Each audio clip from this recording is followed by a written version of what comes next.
Hi, good morning. It's Jim from the maverickstar Observatory. It's 3:47 a.m. Very early hours. We're up even before the sun today, and we're working on a few prototypes which I'm going to show you and share with you a bit later on in this video. What it is that we've been up to. In general, guys, we are facing an enormous catastrophe, and it is before our eyes unveiling itself to the world. And I'm not talking about just COVID-19, I'm talking about all the other anomalies that we are facing. It's like we have fell off the cliff and we've begun to fall.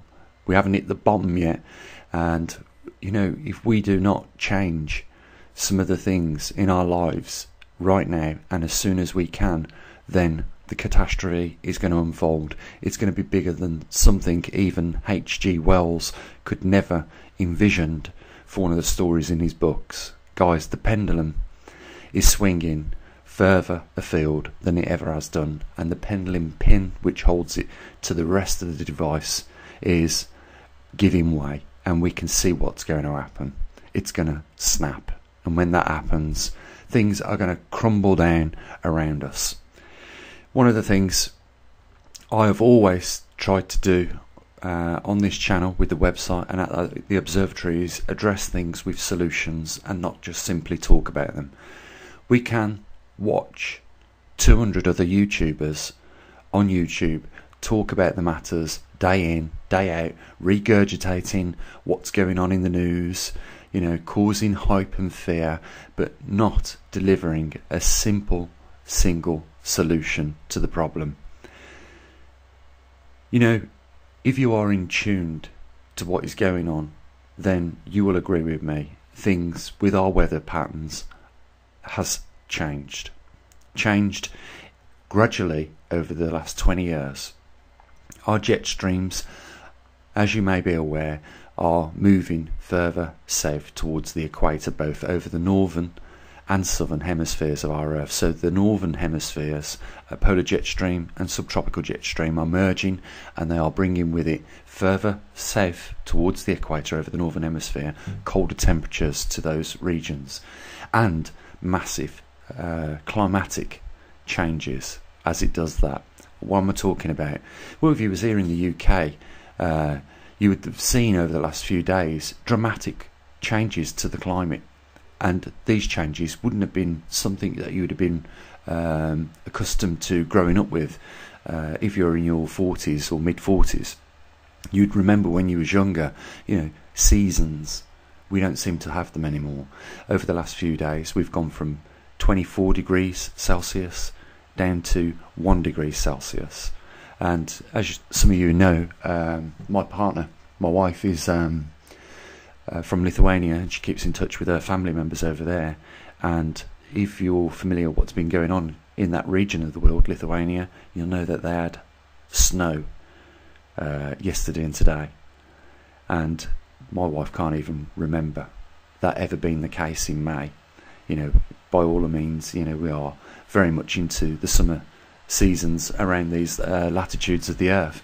So these are things that are going to wipe out crops, because right now I would imagine the crops are in the ground in Lithuania. It's well renowned for its agricultural sturdiness in the market.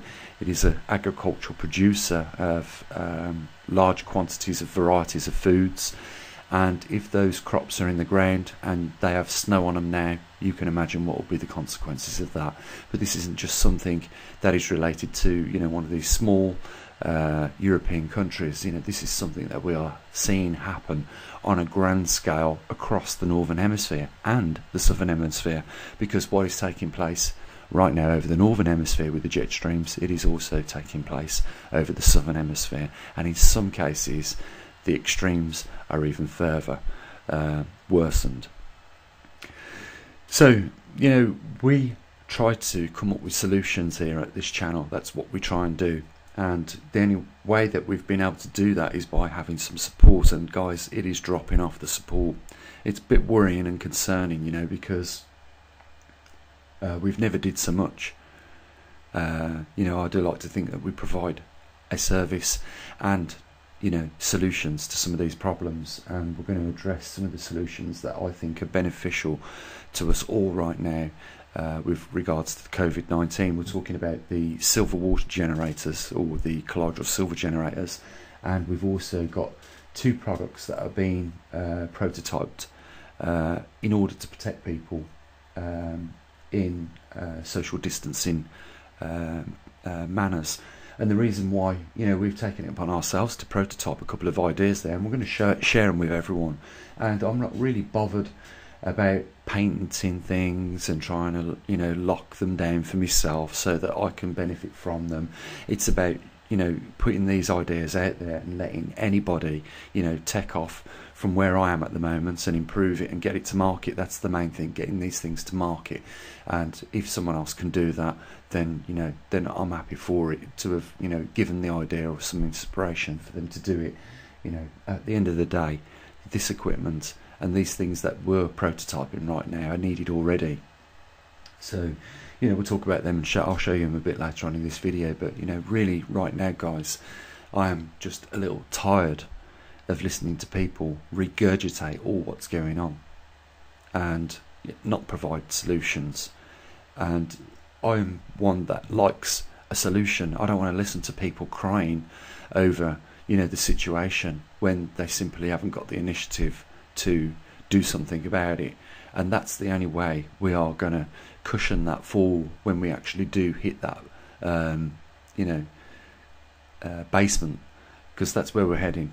We are seeing before our eyes food production around the world slowly decrease. The economic situation with regards to COVID-19 is scary. It is. And I don't think things are ever going back to the way we envisioned them years ago before all this happened. I don't think that we will ever recover to a normalised state, and the reason why I say that is because the maths simply show us something different. If we look at, just for instance, what's going on right now with COVID-19, with just the UK as an example, because it's just an example of what's going on the larger scale of things. If we just take the amount of people that have been affected, less than 500,000, and see that the government have been struggling to contain the situation for now 5 months, what we can do is just multiply that 500,000 by another 10 months, 12 months, and we still will not have had herd immunisation, which means that this thing is here to stay. It is going to continually kill more people, as it is today. 600 people accounted for dead, and guys, we are probably the 3rd worst now, with United States being the worst, then Spain, then the UK. With the high numbers of deaths. Doesn't really matter how you look at it. We have lost more than an entire army of people to COVID-19. We are at war with something that is invisible, and people are getting complacent because they're getting tired of losing their civil rights and freedoms. And it's going to continue, guys, even though our governments are preparing right now to release these lockdown measures. It will not stop the COVID-19 killing people. We really need to stay alert and switched on with this. I know people at the beginning started to wear masks, and then they threw them in the drawer, and now they no longer bother. I know people were vigorously washing their hands and abiding by some of these rules, and now they are being a little bit complacent as the rules and the pressures of the lockdown slowly become uncoupled. What we need to do is make sure that when we do return to our workplaces and our normal day routines as best as we can, we need to make sure that we are protected. This virus doesn't discriminate against anybody. It will kill, as we've seen, young people as much as it will kill the older people. So we need to always have that at the back of our minds with regards to what we're doing. We need to make sure that ourselves are safe and that our families are when going about our daily lives. I am sure that we are going to face as a, to do with this. I'm sure we are going to face major other consequences to do with the economy. I think it's clear that we are entering a worse climate now than what we saw in 2007 with the last recession. I think it is going to be an economic depression that is going to unfold in the months to come. The British government over here have, said that they will inject in total £300 billion into the things that they see fit. We know there's going to be a lot of people, filling their wallets up at this time with monies out of that 300 billion, and I dare say this will be the case throughout most of the countries in the world, because it's just too easy for these people to pass up an opportunity where they can wax themselves rich over this. I've heard people say start planting food in your own gardens. It is not a bad idea, but if you have to solely rely on what you can produce, you are going to fail, is the short term of it. Every person needs at least, and we've known this here at the observatory for a long time, you need at least 1 acre to sustain a small family of 4. And if you want to look into this, you can. We've seen people that used to work for NASA. You may have seen him yourself. He's called The Real Martian on YouTube. He has spent thousands and thousands of dollars trying to have a single unit where he can produce everything he needs to for his family, and has had some big failures, and today still has not met that overall objection that he set out to do, and that was to have something the size of an average shipping container, where that shipping container could provide all the necessary food for him and his family. And to date it has not been successful. So bear that in mind. Most of us live in cities these days, and we only have postage stamp size gardens in any case. But you can, I'm not saying don't try, do what you can, but I think it needs to be extended to perhaps allotments, and people need to get together to perhaps buy fields that they can convert into like workshop groups where they produce their own food, and then more of these workshop groups link up with each other, and the surplus of things get shared around. So you might have someone that rears pigs, chickens, things like that, then you might have someone that rears salad packs and vegetables, and people swap and share the surplus. That would be, as far as I could see it, a way of something working. But if you're trying to do it all in the little back garden that you've got, or on a balcony, you're just going to be subdued to failure. Moving on a little bit later on, I'll get the organic camera out and I'll show you what we're doing. But really, guys, what we need here at the observatory to keep going is support. As you can imagine, there's a lot of need out there right now, but it would be a real shame if we stopped where we were going right now with the observatory. The magnetic pole is still migrating on this planet, and it has been, in my view, one of the reasons why the jet streams are the way they are right now. And it's very hard to prove that, because the last time the Earth went through a magnetic reversal where it remained fixed in its new positions was 780,000 years ago, and it wasn't documented. And what we're doing here at the observatory is documenting this reversal, maybe for the benefit of future generations. And one of the things that will go down in the history of what we've recorded here is the changing of the jet streams, and in turn the changing of the climates on this planet, and that will in turn lead to affecting us all, with the seasons changing and the food production within those seasons becoming less and less. The COVID-19 is just another obstacle in our gauntlet that we have unfortunately hit and we are going to have to deal with. It is not going away. It is going to kill hundreds of thousands more, and those numbers will eventually creep into the millions. Until we have established herd immunisation, or a vaccine has came out, and from what I've heard, people do not want to take the vaccine, even if it is suddenly created. They are going to refuse. I mean, I'm not going to take no vaccine. That's why me and my wife are drinking colloidal silver.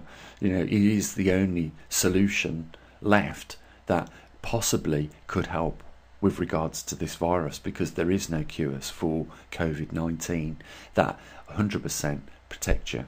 So we are left with no other alternative but to try things like colloidal silver. I don't know how many of you have heard of colloidal silver, but it's certainly worth looking into. Again, we're going to produce another batch of those colloidal silver generators for people, because I've had a few people ask if they can have one of them. So we've already made 14 for people, and I will show you the quality of the colloidal silver that we produce with the prototype generators that we build. And I think it's down to a couple of things. I think the success of the colloidal silver generator is down to the fact that we have zeroed in on the holy grail of what these generators do, and that is keeping the voltage down. So you keep the particulates of silver down to very, very small molecules of silver. And I think the fact that we've got a bubbler that should be directed at the silver rods that go into the water, it knocks the static particles of silver off as it's going through the electrolysis manner. And again, you end up with, like I'll show you in probably tomorrow's video, very, very tiny flecks of silver in a clear solution of water that is hardly noticeable by the taste that it's there. So everybody knows, or should know, the benefits of silver ions and how they kill off viruses and bacteria.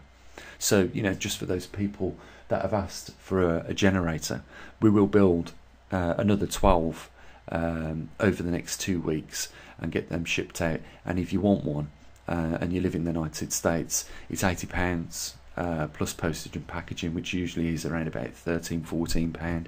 So add that to the £80, usually works out about £95. If you're here in the UK, we'll absorb the costs of shipping for you. But we'll say this, you can produce, like we do, nearly a litre almost of colloidal silver a day. And just to put that into perspective, how much does that cost? Well, you can pay £11 to £15 to £20 for just 100 mils. So the generator pays for itself, and you could be supplying some of your other family members with that. Is it dangerous to drink? Well, me and my wife drink nearly a litre between us every single day, and we've not gone blue. We haven't got Algeria, which is probably the worst thing that could possibly happen if you overdid it. I don't know how the guy that turned himself blue, if you look on the internet, did manage to do that. And it only makes me wonder what levels of colloidal silver was he drinking a day in order to get that. I have heard some people tell me that it was because he rubbed it on his skin, then it was a reaction with the sun that done that, but we just don't know. But there's nothing new about colloidal silver. It's something that's been used for hundreds of years, and it is known to be a disinfectant, a killer of viruses, bacteria, and that's why it has been used for the time period that it has. So it's well proven and tested.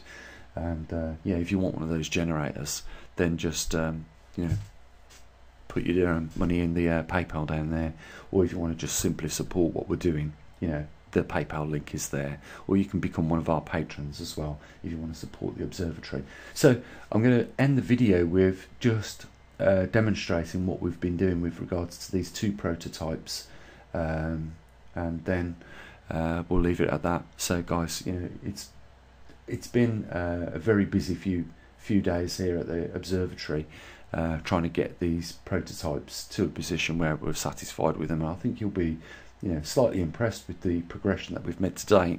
But even the level that we're at right now needs to improve, and we've already ordered the parts to make those changes that we need to in order to push forward with the projects. And again, this is for protecting us as a whole, in this world of what we're facing right now. And like I say, it's nothing less than a solution to the problem. So let's get on with that. So very quickly, what I want to show you is a unit that we designed in for the purpose that it fits on like a belt around your waist. You probably recognise the filter. It's a chemical and biological filter off of a face respirator, a military one. So we know that the spec of the filter is more than capable of filtering COVID-19. The idea is that it draws the air through using the CPU fan that we've got built in there. This is something that we 3D printed. I'll show you a little bit more in detail what this is, but this system drives a tube which goes up your back to a face visor and provides a positive airflow over the person's face. The reason for that is if there's a positive airflow which has been filtered of all viruses and bacteria and other things, this can even help people that suffer with hay fever and things like that. But the idea of having a positive airflow over the face or coming through the visor like we're seeing here in this very crude drawing of mine is to push away all the contaminated air that somebody might breathe. Now the good thing about this is that you could even sit next to somebody with COVID-19 because you're protecting your most important entry points for the virus, which is the nose, the eyes and the mouth. So initially I came up with this idea for airline travel. We're not going to be able to do something about social distancing with regards to aircraft, so that's why we've come up with this idea. The other one that we're developing, so this is the first one. I'll just bear with me, I'll show you. I'll unscrew the filter so you can see what we've tried to do. Okay, so as you can see, we've 3D printed a turbo impeller in there, and we've attached it to the CPU fan to try and get more air drawn through the system. But this is just, like I said, a prototype. We're going to make an improvement to the fan. We're going to change the fan out and put a more aggressive one in there which produces more of an airflow. We don't want a hurricane coming through the mask, but we do want a positive charge of air. Some of the things that we've envisioned might be a problem is if you just have it directly flowing over the face, you might cause like a venturi or a capillary action which draws in air from the side. So we're also going to have it deflecting to the sides as well, that air. It's a solution to a problem, and that's all it is. The other thing is, guys, we're building another one which is a portable device which would stand in somebody's house with a very high power motor. And the reason for that is that we can clean the cubic capacity of air very quickly out in a room, so it can be used in nursing homes, average people's homes and in office spaces. What we're trying to do is work the problem of social distancing out with some solutions. So that's it, guys. So I'll leave it here. Wish you all the best. Keep your families and yourself safe. We'll keep you updated with the progression of these prototypes and other things that we do here at the observatory. And guys, please consider supporting us, what we're doing here. We're trying to help people, and we are putting a lot of time and effort into doing that, and as well as keeping you guys informed on what's going on with cosmic radiation, the magnetic pole shift and other climate anomalies that we are facing right now. So I'll say what I usually do. As always, guys, bye for now.